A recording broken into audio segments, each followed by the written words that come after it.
Hello and welcome to the Championship Talk podcast. We've got a lot of news to cover, but first let me introduce myself. I'm your host Paul O'Toole, and joined somewhere on the screen is my co-host Thomas Falco. Hello!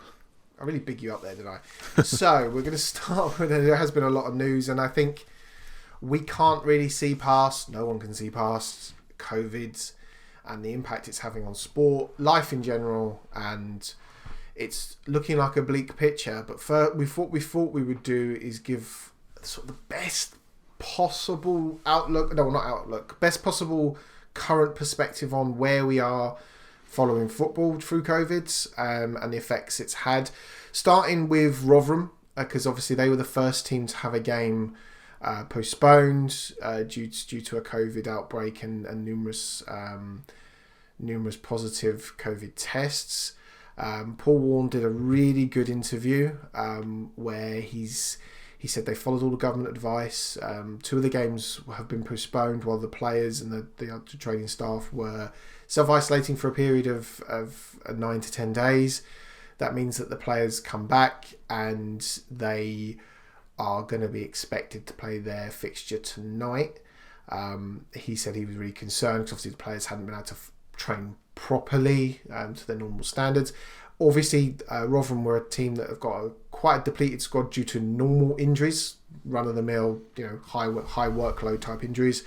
And he expressed his... it was a really articulate article. I will link it on Twitter so you can read it all in full. But he basically said that they were worried about postponing their next game due to the fact that they would be going against medical advice and that it would potentially lead to a points deduction.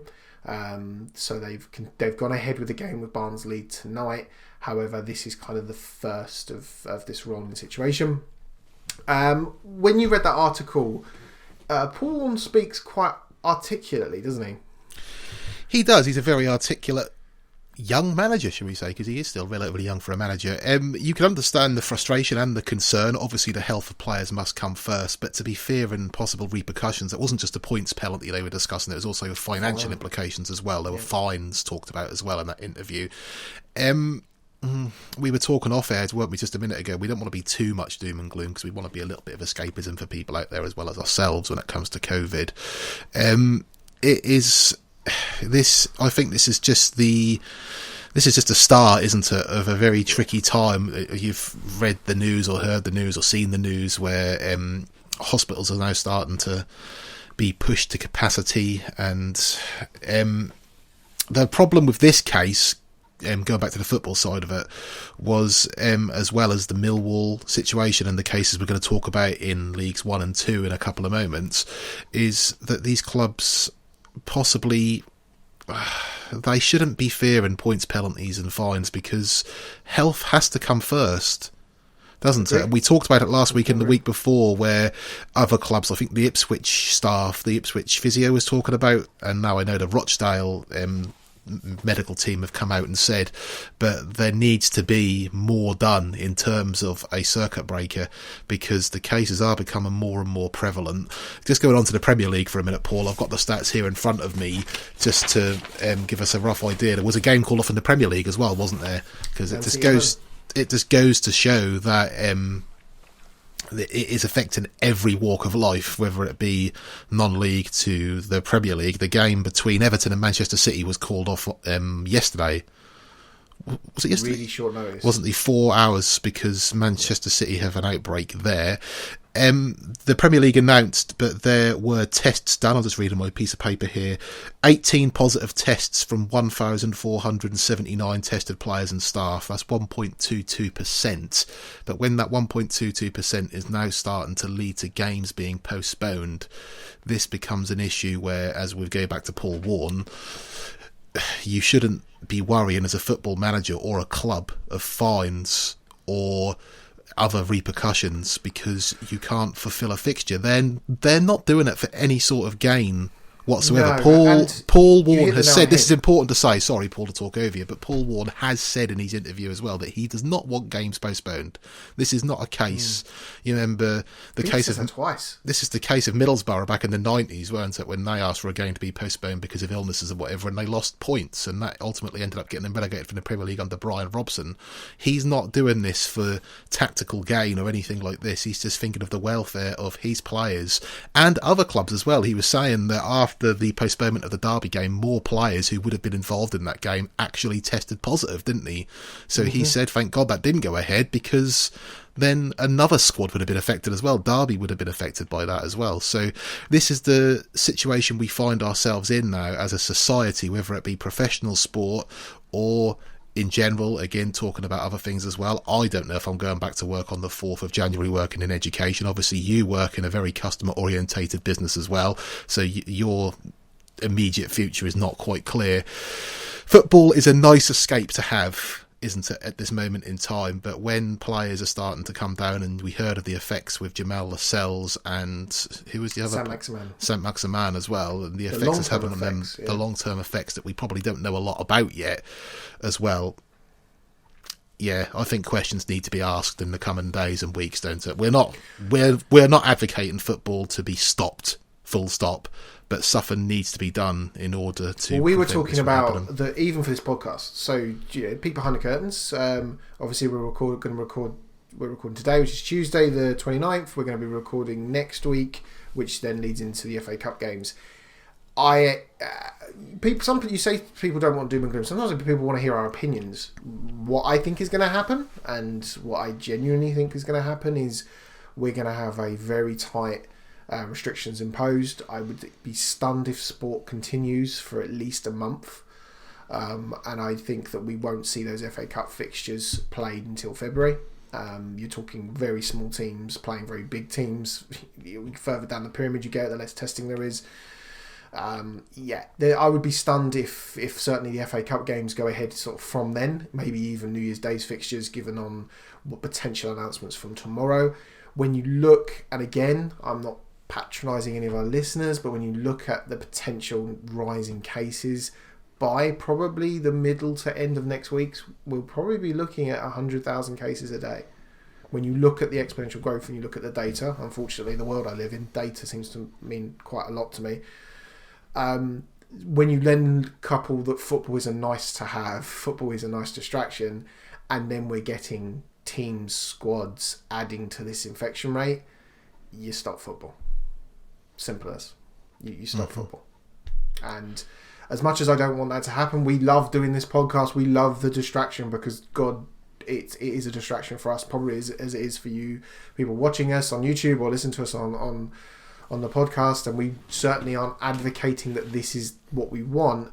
However, sensible decisions have to be made. Now, going back to your point around potential points deductions from fines, a player, a manager, a club will make the right decisions if there's no fear of reprisal. Should Rotherham be playing Barnsley tonight? No. The players have had less than a day of training. He's playing players that would be, they're highly susceptible to injury. I think when you actually look, I think he's only named 3 substitutes because he doesn't have any players. Should a football game be played under the circumstances? Absolutely not. Let's be realistic. Let's be grown-ups. However, if we're meant to have a month of no football, what does the football schedule look like? Ultimately, it doesn't bloody matter. They'll finish the season. But as I said, we were so close to catching up to the point we were last season. So we were 2.5 weeks behind where we were this time last year without any disruptions. So football can catch up. Football can play piggyback. They should cancel the Euros right now anyway, just to give clubs and national leagues the scope to use that international window to then make the right decisions for players' health, fan safety, etc., rather than trying to shoehorn schedules in. That's kind of where we are, and that's kind of my thoughts on it. Did you want to add anything more to sort of that opinion bit? I know we've kind of drifted from facts and I've had a bit of a rant. No. I think I'll just leave you to that. Obviously, I can't stress enough that we hope that anyone out there, whether you listen to us, watch us, or just heard about us, or anyone, stay bloody safe. Yeah, please just follow the guidelines as hard as it is, especially at this time of year, not to be able to see your loved ones and things like that. It's just looking out for each other, isn't it, really? And I haven't seen you for months now, which could be seen as a good thing, but obviously it's not. No, when you think about it, we recorded like 90 episodes sitting in the same room. It is very different for us to be able to do this on Skype. It's tremendously difficult, and it's very, it's affected the quality of this. It's affected how much fun we have actually doing it, because it actually kind of was escape for us to just meet up, talk football for 3-4 hours, and we do it in a different way. And I think if those of you that are quickest to adapt will be able to cope through this. Won't quote Darwinism at you, but think them lines. We want to move on to the League 1 and 2 games, and obviously they don't have the same funding. There's massive funding gaps in League 1 and 2, and we are talking a whole host of fixtures that are going to be missing this weekend, in the next round of fixtures. Yes, there were 7 rounds of fixtures tonight in League 1 out of the 12 that have been called off because of COVID-19 outbreaks. The games between Accrington Stanley and Sunderland, Bristol Rovers, Portsmouth, Fleetwood against Doncaster, Hull against Lincoln, Peterborough against Charlton Athletic, Rochdale against Crewe Alexandra, and AFC Wimbledon against Ipswich. Doncaster have also had to call off their next 2 league games against Peterborough and Oxford. And Rochdale have already called off their next game against MK Dons because of an outbreak there as well. In League 2, there have been games called off in League 2 tonight, and it was good to see they were called off because of the pitch rather than COVID. It's nice to see, rather than snow. We got snow. Yeah, and massive credit to the fans of Harrogate Town, because I believe Harrogate Town are still in Tier 2. Yep. So the fans were allowed to help clear the pitch of snow, and they're playing tonight, so fantastic. Thumbs up to the fans of Harrogate Town. But Morecambe have had to postpone their next 2 league games against Bolton and Bradford because of this as well. And going back to the Premier League as well, there's a game tomorrow between Tottenham and Fulham that could also be called off because there have been confirmed cases within the Fulham squad and training ground as well. So validates the point I just made. Will football continue? No. Should it continue? No. Less than half the games have been played. Come on, let's be realistic. Let's take control of a situation to potentially have it back sooner. Yeah, fair enough. I couldn't agree more. Obviously, the difficulties that the EFL have compared to the Premier League, especially over this time of year, is that the EFL's labs were closed over Christmas, so the tests had to be processed via the NHS as well. And nothing against the NHS whatsoever; they're doing an absolutely phenomenal job. But obviously, the EFL and the Premier League testing could maybe get that because they're dedicated to that.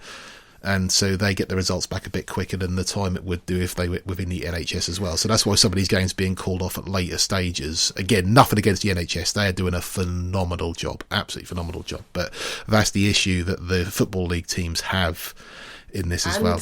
I have seen, and I'm going to offer another opinion. I'm sorry, you're going to get it. If you choose to listen, you're going to hear my opinion today. With clubs being able to use a private testing system, with the strains now being put on the NHS and the burdens that are being put on the NHS, would it be right to use those systems for elite level athletes, or would it be right to mothball the elite level athletes, use that system in conjunction with the NHS system to speed up that recovery? You look at some of the medical facilities some of these clubs have got. We're talking about Nightingale hospitals with no staff. I would imagine Manchester City probably employ 10, 15 physios, doctors, etc. Let's be realistic about what could happen. Yeah, let's move on. Let's move on to something a bit more, I won't say interesting, but certainly football related. Sheffield Wednesday sacking a manager. Another month rolls around. It's a crazy season, and I texted you on the 19th because I looked back at my WhatsApp messages and I said to you, expect something from Sheffield Wednesday before the new year, because there was a lot of rumblings on Twitter. We don't deal with rumours and innuendo in this podcast as such, but there was a lot of rumblings that Tony Pulis was asked what was required to keep Sheffield Wednesday in this league, and he said we need at least 4 players. Obviously, there has apparently been a meeting between Tony Pulis and Mr. Chancery, and did he get his 4 players? Well, just a little caveat to that as well, before we go into the main meat of the sacking of Tony Pulis. Sheffield Wednesday are expected to pay the overdue wages before the end of this month, which would prevent a transfer embargo being imposed on them in the January transfer window. Tony Pulis, 10 games in charge, 1 win, 4 draws, 5 defeats. He has got the shortest reign of any permanent Sheffield Wednesday manager in their history. I believe he's at 35, 36 managers they've had in their history. He has beaten the record of Peter Eustace, who managed 19 games in the late 80s. A bit of a shock, not been given more time, but obviously something has happened if you go by what was said by Mr. Chancery as a result last night. He probably watched one of the 10 games. Well, he said the performances and results have not been of the level expected since Tony Pulis was appointed. There were also other issues which have had a bearing on this decision. So there were rumoured talks between the manager and the chairman. Whether that is the other issue remains to be seen. I don't think you'll probably hear a lot about that as such. But Sheffield Wednesday, they sacked Gary Monk to bring in Tony Pulis, and we thought, given time, Tony Pulis, although the style of play is not the most grandiose, shall we say, it would probably be effective in keeping them up. It's not had the immediate upturn in form that is required at this stage, bearing in mind also they had the minus 12 points that was turned into minus 6 due to the issues going from last season. It's interesting to see what the next move is, really. I know they have been linked with the previous Barnsley manager, Jose Moraes, in the last few hours and whatnot. Neil Thompson, as Ipswich fans will know, is currently the caretaker manager. Sheffield Wednesday have got a half-decent squad of players there, and be interesting to see which direction they take. We said after the transfer window, they were making a statement with the players they signed.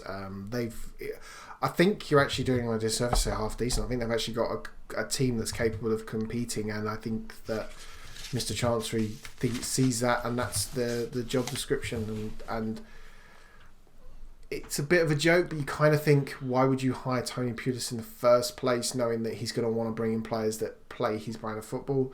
I think that's a misstep from Mr. Chancery. I don't think Tony Pulis was right for that squad of players. If you are not going to give him a chance, it's never going to work. Tony Pulis, as a manager, no matter what you think of him, has never been relegated. A couple of bloody tight calls in there, but he's never been relegated. And I'm pretty sure, given until the end of the season, he would have just done enough to keep Sheffield Wednesday up. That's not what they wanted. But what Mr. Chancery wants. We will never know. You're working off the assumption that when they do get their new manager in January, there's going to be very little activity if what you read is to be believed. I'm not too keen on there's a lot going on saying that they shouldn't have appointed a dinosaur in the first place. So I just want to touch on this because something very interesting happened in France. I want to go off a little bit, Paul, sorry, but I didn't know these were rules in other countries, and it would never happen over here because of, quite sort of rightly so, because they're protected characteristics. Nantes have recently appointed Ramon Domenech. I don't know if you remember Ramon Domenech. Spurs manager. No, you're thinking of Jacques Santini. Ramon Domenech was the manager of the French national side, and he was, when the players revolted, I don't know if you can remember, during the World Cup, and they lost all of their group games. He picked players based on their star signs as well. They lost to Senegal. No, that was no. They lost South Africa. I think that was World Cup 2010, if I remember rightly. You're thinking of France 2002. France got a habit previous. of going with bananas. but in the French league, you're not allowed to appoint a manager under a certain age, so they had to get special dispensation for that as well. And in the talks of Sheffield Wednesday sacking Tony Pulis, a lot of fans were calling for that rule to come into place in the EFL to promote younger managers coming through rather than the managerial merry-go-round. But if that was a rule, we wouldn't have Neil Warnock. We wouldn't have Neil Warnock to talk about, would we?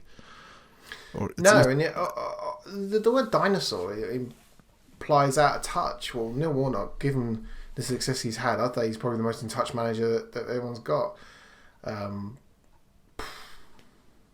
No, I just don't. I just don't like reading that term because obviously Tony Pulis is a good manager, regardless of style of play. He's a good manager, isn't he? Same as Neil Warnock, same as Chris Hughton, who's not quite. Well, Chris Hughton's only a year or two younger than Tony Pulis, I believe. But these managers are obviously good and have earned the right to have these jobs. And if they're good enough, they're going to get them, aren't they?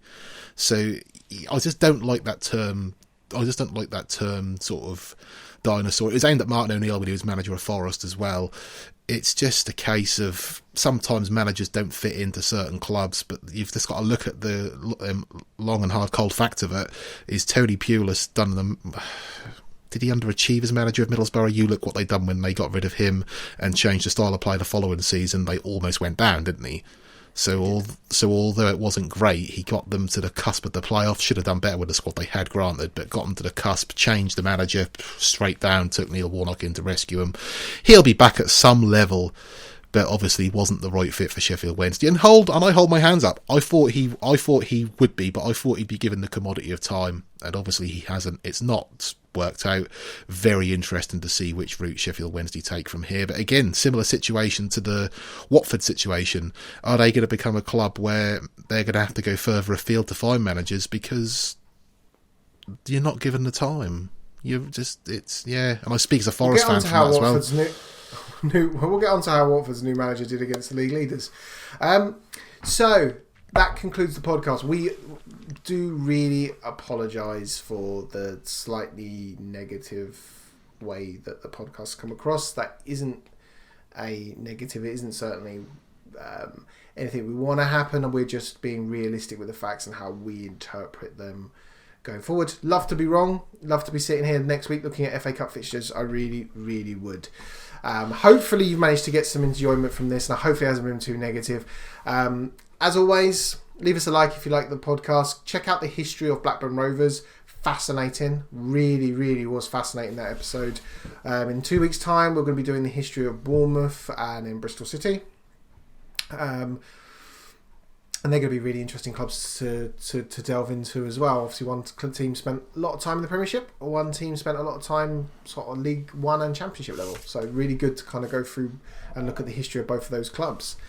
Leave us a subscription if you want to catch more videos, catch the history of, and also the long form podcast will be on any kind of podcast subscription service where we briefly at the moment doing the games where we go through goal by goal, and then we preview the weekend's fixtures ahead. That's been shortened due to the Christmas break. So that's goodbye from me.